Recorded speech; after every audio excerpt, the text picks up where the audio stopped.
नमस्कार दोस्तों, कैसा आप सभी लोग। उम्मीद करता हूँ सभी लोग बढ़िया होंगे, फर्स्ट क्लास होंगे। तो उम्मीद करता हूँ चैनल को सब्सक्राइब करेंगे। हम थर्मल फिजिक्स पढ़ रहे हैं, ठीक है। तो ध्यान से देखो, जो जो टॉपिक आज हमने पढ़ना है मैं उसका आपको एक ग्लैंस दे देता हूँ। तो आज हमने थर्मोडायनेमिक्स पढ़ना है, जिसमें मैकेनिकल इक्विलिब्रियम क्या होता है, थर्मल इक्विलिब्रियम क्या होता है, केमिकल इक्विलिब्रियम क्या होता है, और important point regarding thermodynamic equilibrium वो देखना है हमें, ठीक है। फिर थर्मोडायनेमिक प्रोसेसेस देखेंगे। कई तरीके के थर्मोडायनेमिक प्रोसेस होते हैं। हम सिर्फ और सिर्फ रिवर्सिबल प्रोसेस पढ़ेंगे क्या होता है, रिवर्सिबल प्रोसेस पढ़ेंगे क्या होता है। फिर हम डिफरेंस देखेंगे इन दोनों के बीच में, और फिर हम पढ़ेंगे क्वासी स्टैटिक प्रोसेस क्या होता है, ठीक है। तो ये काफ़ी इंपॉर्टेंट टॉपिक है regarding your university exams as well as competitive exams, ठीक है ना। मैंने बहुत माइन्यूट डिटेल्स को भी कवर किया है ताकि कुछ चीज़ें छूटे ना। अभी फ़िलहाल थ्योरी ही चल रहा है बेसिकली थर्मल फिजिक्स में, धीरे धीरे मैथमेटिक्स भी ऐड होने लगेगा। तो बात करें हम थर्मोडायनेमिक इक्विलिब्रियम की। देखो, इक्विलिब्रियम वर्ड से आप बहुत ज़्यादा परिचित होंगे। देखिए यहाँ पर वर्ड है थर्मोडायनेमिक इक्विलिब्रियम। तो जब हमारे पास थर्मोडायनेमिक सिस्टम जो होता है ना, हम उसको थर्मोडायनेमिक इक्विलिब्रियम में तब कहते हैं जब वो तीन कंडीशंस जो होते हैं इक्विलिब्रियम की सेटिस्फाई करता है साइमल्टेनियसली। कहने का मतलब है थर्मोडायनेमिक सिस्टम जो होगा, यदि वो मैकेनिकल इक्विलिब्रियम में भी है, केमिकल इक्विलिब्रियम में भी है, थर्मल इक्विलिब्रियम में भी है, साइमल्टेनियसली यदि तीनों इक्विलिब्रियम में है तो हम कहेंगे वो थर्मोडायनेमिक इक्विलिब्रियम में है। समझ में आई बात। तो इसको और डिटेल में पढ़ने के लिए समझते भी कहने का क्या चाह रहा है। थर्मल इक्विलिब्रियम का मतलब क्या है, जो टेम्परेचर होगा सिस्टम का, यदि समय के साथ चेंज नहीं हो रहा है और सेम वैल्यू है एट ऑल पॉइंट्स, तो वो हो गया हमारे पास थर्मल इक्विलिब्रियम। समझ में आ गई। मतलब सिस्टम का जो टेम्परेचर है ये हमारे पास सिस्टम हो गया, ठीक है ना, और ये हो गई हमारे पास सराउंडिंग। और सिस्टम और सराउंडिंग का जो टेम्परेचर है टी, वो सेम है और टाइम के साथ वो चेंज नहीं हो रहा है, तो सीधी सी बात है, नाम पड़ गया थर्मल इक्विलिब्रियम। समझ में आई बात, ठीक है। दूसरा हमारे पास मैकेनिकल इक्विलिब्रियम। यदि कोई भी there is no unbalanced force within the system और बिटवीन द सराउंडिंग, ठीक है, कोई अनबैलेंस्ड फोर्स नहीं है सिस्टम और सराउंडिंग के बीच में। समझ में आई बात। अब ये कहने का क्या मतलब है इसका। अब देखो, जैसे मैं आपको बताऊं, जैसे आप जिम में जाते हो, है ना, तो जो वेइंग मशीन होती है जिस पर हम क्या नापते हैं, वजन आप करते हो, तो वेइंग मशीन में यहाँ पर क्या होता है, नीडल होती है जो वेट दिखाती है। आप जैसे इस पे स्टेप अप करोगे, जैसे ही आप इस पर पैर रखोगे, ठीक है ना, अपना वजन नापोगे, तो जो नीडल है वो ऊपर की तरफ बढ़ेगी। समझ में आया। तो अभी जब वो बढ़ रही है ना, जीरो से ऊपर की तरफ जब नीडल बढ़ेगी तब वो इक्विलिब्रियम में नहीं है। समझ में आया मैं क्या कह रहा हूँ। तो नीडल यदि फिक्स हो गई किस पर, 60 पर आकर रुक गई, तो इसका मतलब आपका जो वेट है वो क्या है, 60 किलोग्राम है। अब नीडल 60 पर ही है, जो नीडल है वो क्या है, 60 पर है, उसका मोशन इधर उधर नहीं हो रहा है बिल्कुल भी। नीडल जो है फिक्स हो गई, इसको हम बोलते हैं मैकेनिकल इक्विलिब्रियम। आप वर्ड से समझ पाए होंगे, ठीक है ना। तो ये है मैकेनिकल इक्विलिब्रियम। तो कोई अनबैलेंस्ड फोर्स सिस्टम और सराउंडिंग के बीच में जब नहीं होता है उसको बोलते हैं मैकेनिकल इक्विलिब्रियम। मैकेनिकल इक्विलिब्रियम में प्रेशर जो होता है सेम होता है हर पॉइंट पर, ठीक है। थर्मल इक्विलिब्रियम में temperature does not change with time, mechanical equilibrium में pressure does not change with time. ये बात ध्यान रखनी है, ठीक है। बात करें यदि हम केमिकल इक्विलिब्रियम की, तो कोई केमिकल रिएक्शन नहीं होती सिस्टम और सराउंडिंग के बीच में, केमिकल कंपोजिशन सेम हो जाती है। ये हमारे पास सिस्टम हो गया, ठीक है, और ये मेरे पास क्या होगी, सराउंडिंग।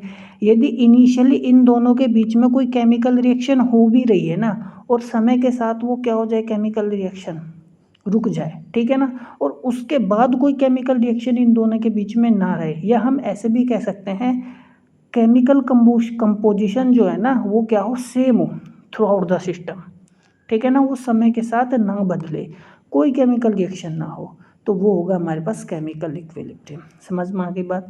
एक हम एग्जांपल यहाँ पे मैं आपको दिखा सकता हूँ थर्मल इक्विलिब्रियम का। जैसे मेरे पास ये ब्लॉक है, ये हॉट ब्लॉक है, ये कोल्ड ब्लॉक है, ठीक है।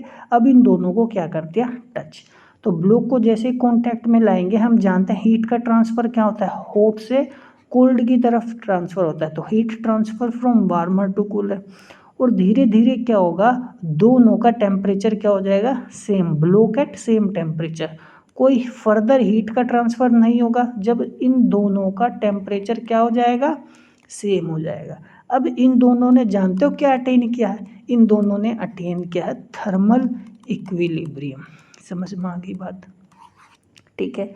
एक यहाँ पे हम देख सकते हैं, जैसे इसका 0 डिग्री सेल्सियस टेम्परेचर, इसका 100 डिग्री सेल्सियस टेम्परेचर, दोनों को जब टच कराया, ठीक है ना, और दोनों में हीट का ट्रांसफ़र तब तक होगा, देखो यहाँ से हीट का ट्रांसफ़र तब तक होगा जब तक दोनों का टेम्परेचर क्या ना हो जाए, सेम ना हो जाए, तो इसको बोलते हैं थर्मल इक्विलिब्रियम। समझ में आए बात।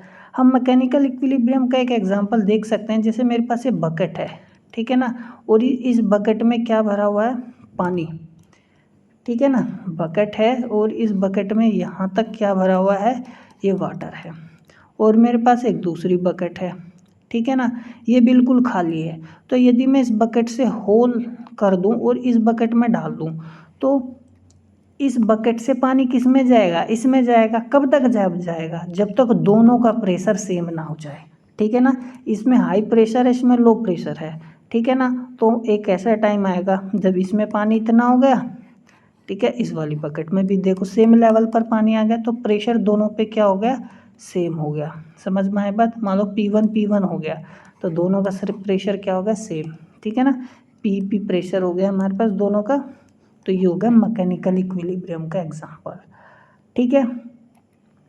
अब कुछ important point regarding thermodynamic equilibrium, ठीक है ना। देखो थर्मोडायनेमिक इक्विलिब्रियम इसलिए बोलते हैं, जो थर्मोडायनेमिक पैरामीटर्स हमारे पास होते हैं ना, जैसे प्रेशर, वॉल्यूम, टेम्परेचर, है ना, ये they will not very with time, ठीक है ना। सिस्टम में पी टी वेरी नहीं करेंगे और उसी हिसाब से वो इक्विलिब्रियम में आएंगे और उसी हिसाब से हम उनका नाम देंगे, ठीक है। तो achieving thermodynamic equilibrium ensures that the system is in stable state. Thermodynamic equilibrium achieve करने का मतलब सिस्टम क्या है, स्टेबल स्टेट में है, जो उसकी जो मैक्रोस्कोपिक प्रॉपर्टी है ना, pressure, temperature, chemical potential remain constant over time. Pressure का मतलब यहाँ मैकेनिकल इक्विलिब्रियम से होगा, टेम्परेचर थर्मल इक्विलिब्रियम से, और केमिकल पोटेंशियल कहने का मतलब है उसका केमिकल इक्विलिब्रियम से, ठीक है। तो थर्मोडायनेमिक इक्विलिब्रियम स्टेबल स्टेट में होगा, ठीक है, वो थर्मोडायनेमिक सिस्टम स्टेबल स्टेट में होगा यदि तीनों चीज़ें टाइम के साथ नहीं बदलेगी, ठीक है। दूसरा सबसे इम्पोर्टेंट बात, थर्मोडायनेमिक्स में ना जो फ्रेज होती है ना, जब हम कहते हैं ना स्टेट ऑफ सिस्टम, इसका मतलब इक्विलिब्रियम स्टेट ही होता है। हम आगे जितनी बार भी पढ़ेंगे ना थर्मोडायनेमिक्स आगे, जब हम कहेंगे एक सिस्टम है ये इस स्टेट में है, तो इसका मतलब वो थर्मोडायनेमिक स्टेट में है, ठीक है, ये बात ध्यान रखना। If we choose any two thermodynamic variables and plot along x-axis and along y-axis, the system in equilibrium will be represented by a point on the graph। ये बहुत इंपॉर्टेंट बात है, बहुत ही ज़्यादा इंपॉर्टेंट बात है। अब ध्यान से देखो, मैं क्या लेता हूँ, दो थर्मोडायनेमिक पैरामीटर्स ले लो, ये प्रेशर ले लिया, एक वॉल्यूम ले लिया, ठीक है ना, समझ में आ गई बात, ठीक है। और मैंने एक यहाँ पर क्या ले लिया, एक पॉइंट ले लिया, ठीक है। अब इस पॉइंट पे ना का कुछ ना कुछ क्या होगा, प्रेशर होगा और इसके कुछ ना कुछ वॉल्यूम होगी। तो अब वो प्रेशर इसका, इस सिस्टम का प्रेशर आ गया, सिस्टम की वॉल्यूम आ गई, अब वो फिक्स है, तो वो सिस्टम क्या है, इक्विलिब्रियम स्टेट में है। समझ में आ गई बात, ठीक है। तो इक्विलिब्रियम स्टेट को हम पॉइंट से दिखा सकते हैं। अब समझ में आया मैं क्या कह रहा हूँ। अब मान लो यदि ये चीज़ आ जाए, देखो ये P1 ले लो, ये P2 V2 ले लो। अब यदि मैं इस A से B पर जाऊँ, तो हम A से B पर जा सकते हैं, देख सकते हैं टाइम के साथ थर्मोडायनेमिक पैरामीटर्स बदल रहे हैं। जब ये टाइम के साथ थर्मोडायनेमिक पैरामीटर्स बदल रहे हैं, तो ये इक्विलिब्रियम नहीं हुआ। समझ में आया मैं क्या कर रहा हूँ। एक पॉइंट ही हम इक्विलिब्रियम में दिखा सकते हैं, वो इसीलिए कह रहा है the system in equilibrium will be represented by a point on the graph, ठीक है।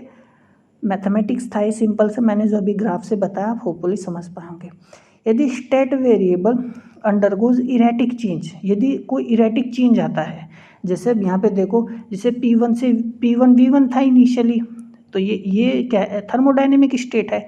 P2 V2 क्या है, ये भी एक थर्मोडायनेमिक स्टेट है, लेकिन ये जो बीच में जो पाथ है ना, जो ये वेरिएशन हो रहा है, ये वेरिएशन इक्विलिब्रियम में नहीं है, ये नॉट इक्विलिब्रियम, नॉन इक्विलिब्रियम है। समझ में आया। तो क्वेश्चन मेरा क्वेश्चन कह रहा हूँ मैं, पॉइंट मेरा यही है कि जो स्टेट वेरिएबल है, थर्मोडायनेमिक वेरिएबल है, यदि उसमें कोई चेंज आता है, इरेटिक चेंज है, नेचुरल चेंज जो आता है, तो सिस्टम हमारा नॉन इक्विलिब्रियम स्टेट में होगा और स्टेट को हम एक पॉइंट से नहीं दिखा सकते, जैसे ये कि यहाँ पे लाइन से दिखाया गया, ठीक है ना। तो जो एंड पॉइंट्स हैं, इनिशियल स्टेट और फाइनल स्टेट, हमेशा क्या होंगे मेरे, इक्विलिब्रियम स्टेट होंगे, हम उसको एक पॉइंट से दिखा सकते हैं, ठीक है। ये इंपॉर्टेंट बात है, ध्यान रखना। बात करूँ मैं थर्मोडायनेमिक प्रोसेसेस की, तो देखो thermodynamic process is a process in which thermodynamic state of system is changed, ठीक है, जिसमें थर्मोडायनेमिक स्टेट क्या हो जाए, चेंज।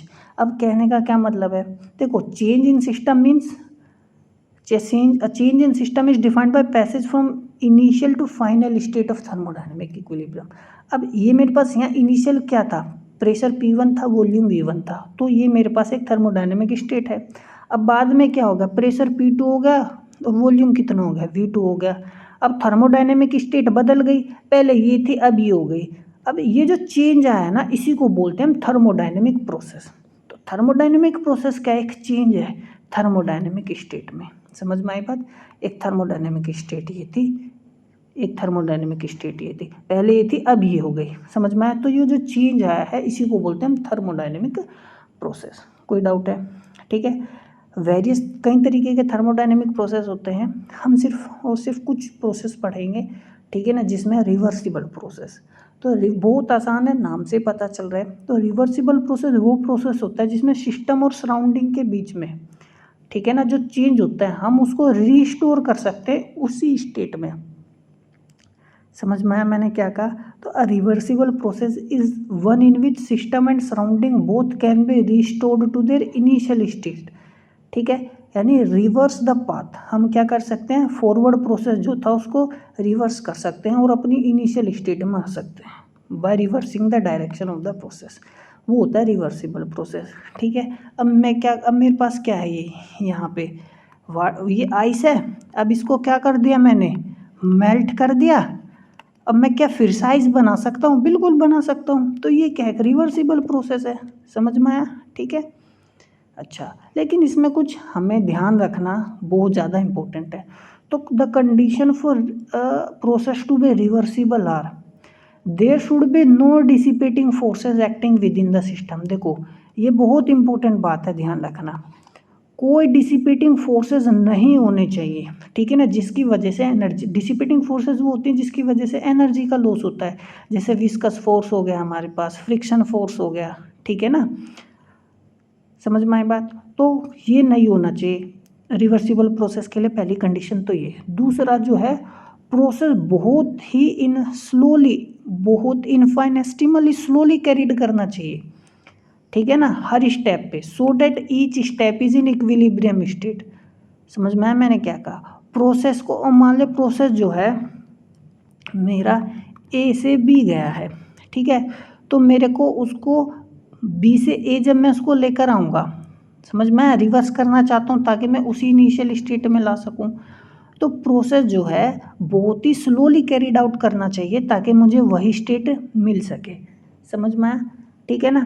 और जब प्रोसेस को बहुत स्लोली कैरिड आउट हम करते हैं ना, ठीक है ना, ताकि उसकी थर्मोडायनेमिक स्टेट ना चेंज हो बिल्कुल भी, तो उसको हम बोलते हैं क्वासी स्टैटिक। क्वासी स्टैटिक मैं बाद में भी बताऊंगा, बस अभी फिलहाल आपको यहाँ ध्यान इतना रखना है, जब थर्मोडायनेमिक प्रोसेस को बहुत स्लोली कैरी आउट किया जाता है तब हम उसको बोलते हैं क्वासी स्टैटिक, यानी ऑलमोस्ट स्टैटिक, ऑलमोस्ट स्टैटिक है, बहुत ही स्लो है, इतना स्लो है कि पता भी नहीं चलेगा कि उसकी थर्मोडायनेमिक स्टेट यहाँ से यहाँ बदली है या नहीं है, ऐसा लगेगा कि उसकी वो उतनी इनिशियल स्टेट में है, मतलब प्रेशर में इतना माइन्यूट चेंज करेंगे कि ऐसा लगेगा कि वो पहले वाला ही प्रेशर है, ठीक है ना, समझ में आया मैं कहना क्या चाह रहा हूँ।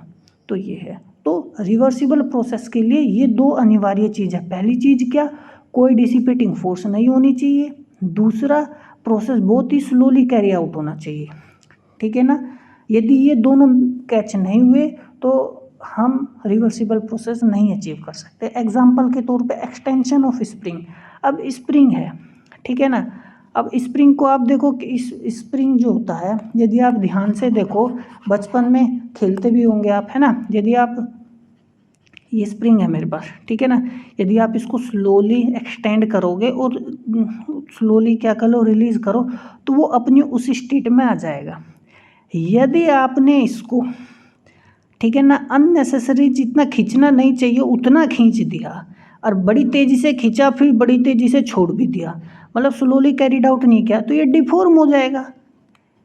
ये क्या हो जाएगा? डिफॉर्म हो जाएगा स्प्रिंग, समझ में आया? तो वो इरिवर्सिबल प्रोसेस हो जाएगा, ठीक है। एग्जाम्पल ये, फिर एक कंप्रेशन और expansion of gas. Adiabatic word का मतलब देखो मैं बता देता हूँ, हम चीज़ें पढ़ेंगे एडियाबैटिक, आइसोथर्मल, आइसोकोरिक, ये सारी चीज़ें मैं बताऊँगा आपको। देखो एडियाबैटिक का मतलब होता है हीट का ना गेन होना ना हीट का लूज होना, डेल क्यू जो होगा जीरो होगा, ठीक है। क्वेश्चन मतलब यहाँ पे कहने का मतलब है कंप्रेस होगी गैस को, हम क्या करेंगे? कंप्रेस करेंगे और एक्सपेंड करेंगे और बहुत ही स्लोली करेंगे, ठीक है ना, क्या, ताकि हीट का ना गेन हो ना लॉस हो और वो अपनी उसी स्टेट में बनाए रखे। फ्रिक्शनल लेस मोशन, अब फ्रिक्शनल लेस मोशन भी क्या है हमारे पास? रिवर्सिबल प्रोसेस है, हम उसको इरिवर्सिबल कर सकते हैं, ठीक है, मतलब उस कहने उसको रिट्रेस कर सकते हैं उसका पाथ। फिर एक कंप्रेशन और एक्सपेंशन ऑफ गैस, कब? आइसोथर्मल केस में, जब टेम्परेचर क्या हो? कांस्टेंट। लेकिन एक इम्पोर्टेंट बात आपको मैं बता दूं, ये कंडीशंस कभी भी रियलिटी में ना रिवर्सिबल प्रोसेस जो होता है ना रियलिटी में होता ही नहीं है, हम अचीव ही नहीं कर सकते उसको। हाँ, हम उसको अप्रोक्सीमेट कर सकते हैं, ठीक है ना। तो जो रिवर्सिबल प्रोसेस होता है वो क्या है? एक आइडियल प्रोसेस है, ठीक है ना, आइडियल प्रोसेस है, उसको रियलिटी में अचीव नहीं कर सकते लेकिन हम अप्रोक्सीमेटली रिवर्सिबल कर सकते हैं, ठीक है ना। समझ में आया मैं कहना क्या चाह रहा हूँ, ठीक है।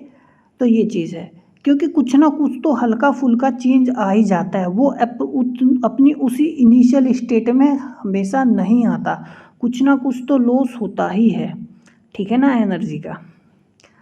तो बाय मिनिमाइजिंग डिसिपेटिंग फोर्सेस को मिनिमाइज करके हम सिस्टम को ना, जो सिस्टम हम पढ़ रहे हैं और उसको क्वासी स्टेटिकली यानी बहुत स्लोली करेंगे एक प्रोसेस को, तो हम क्या कर सकते हैं? मिनिमाइज कर सकते हैं डिसिपेटिंग फोर्सेस, और क्वासी स्टेटिकली यदि करें तो हम रियल प्रोसेस में भी अप्रोक्सीमेटेड टू रिवर्सिबल वन। समझ में आ गई बात, ठीक है। ये चीज़ है। बात करें यदि इरिवर्सिबल प्रोसेस की, तो ना सीधी सी बात है, इरिवर्सिबल प्रोसेस वो प्रोसेस होता है जो सिस्टम और सराउंडिंग के बीच में जब कैरी आउट होता है तो वो अपनी ओरिजिनल पोजीशन पर रिटेन नहीं कर पाता, वो अपनी ओरिजिनल पोजीशन रिट्रेस नहीं कर पाता। और सबसे इम्पोर्टेंट बात ये है, प्रकृति में नेचर में जितने भी प्रोसेस होते हैं सारे के सारे इरिवर्सिबल होते हैं। अब एक बात बताओ, ठीक है ना, स्प्रिंग झरना मेरे पास ऊपर से गिर रहा है ना, तो एक नेचुरल प्रोसेस है, क्या वो नीचे से ऊपर जा सकता है? नहीं जा सकता, हमें कुछ एक्सटर्नल वर्क करना पड़ेगा तब जाएगा, अपने आप वो नहीं जाएगा। समझ में आ रहा है मैं क्या कह रहा हूँ, ठीक है। अब जैसे हीट होती है ना, हीट हमेशा वार्म से कोल्ड की तरफ चलती है, वार्म से कोल्ड की तरफ, नेचर में यही तो होता है, वार्म से कोल्ड की तरफ चलती है। क्या कोल्ड से वार्म की तरफ जा सकती है? नहीं जा सकती, हमें कुछ ना कुछ क्या करना पड़ेगा? वर्क करना पड़ेगा तब जाएगी। तो ये क्या है? इरिवर्सिबल प्रोसेस है। तो जैसे relative motion with friction, friction आ गया यहाँ पे, डिसिपेटिव फोर्सेस है, एनर्जी का लॉस होगा, हम वही एनर्जी दोबारा रिटेन नहीं कर सकते ड्यूरिंग मोशन में, तो प्रोसेस हमारा इरिवर्सिबल होगा। वही हीट का ट्रांसफ़र जो मैंने अभी बताया, डिफ्यूज़न। अब सिस्टम में अब मान लो दो गैसेज हैं, है ना, एक गैसेज ए एक गैसेज बी, ए किस में डिफ्यूज़ हो गई? बी में। हमेशा higher concentration to lower concentration diffusion होगा, लो से हाई कभी हो ही नहीं सकता, कुछ ना कुछ बाहर से वर्क करेंगे तभी होगा। समझ में आए बात, अपने आप नहीं होता। ये भी क्या है? इरिवर्सिबल प्रोसेस है। Electricity flow through a resistance, जब इलेक्ट्रिसिटी फ्लो होगी रेसिस्टेंस में तो कुछ ना कुछ लॉस होगा, वो हम दोबारा गेन नहीं कर सकते, ठीक है ना। समझ में आया? या हवा में से पकड़, मान लो कोई वायर है ना, इलेक्ट्रिसिटी का फ्लो हो रहा है हीट की फॉर्म में, या इधर उधर कुछ निकल गया, हम दोबारा उसी चीज़ को रीगेन नहीं कर सकते। रस्टिंग ऑफ आयरन, है ना, जंग लग जाए लोहे को, क्या उसको, उस प्रोसेस को जंग से लोहा दोबारा हम कर सकते हैं? नहीं कर सकते। समझ में आया मैं क्या कह रहा हूँ? हम उसको मिनिमाइज कर सकते हैं, है ना, कुछ ना कुछ मिल जाएगा, लेकिन वो क्या है कि इरिवर्सिबल प्रोसेस है। तो यदि मैं डिफ्रेंशिएट की बात करूँ ठीक है ना। तो हम आप यहाँ ध्यान से देखना, डिफ्रेंशिएट हमें पढ़ना है। देखो तो रिवर्सिबल डेफिनेशन के बाद जो प्रोसेस रिवर्स किया जा सकता है इनिशियल स्टेट में वो रिवर्सिबल है, जो नहीं किया जा सकता वो इरिवर्सिबल है, सीधी सी बात है, ठीक है ना। और रिवर्सिबल प्रोसेस इनफाइनाइट चेंजेस होंगे तभी ज़्यादा अप्रोप्रिएट होता है, मतलब हम बहुत माइन्यूटली कैरी आउट करना है, इनफाइनाइटली चेंजेस विद स्लोली, है ना, स्लोली। ये था फाइनाइट चेंजेस ओकर इन द सिस्टम। इक्विलिब्रियम की यदि बात करें तो there is an equilibrium between the initial and final state of the system. Reversible process में इक्विलिब्रियम मेंटेन रहता है, तभी तो हम बहुत स्लोली कैरीड आउट करते हैं, है ना।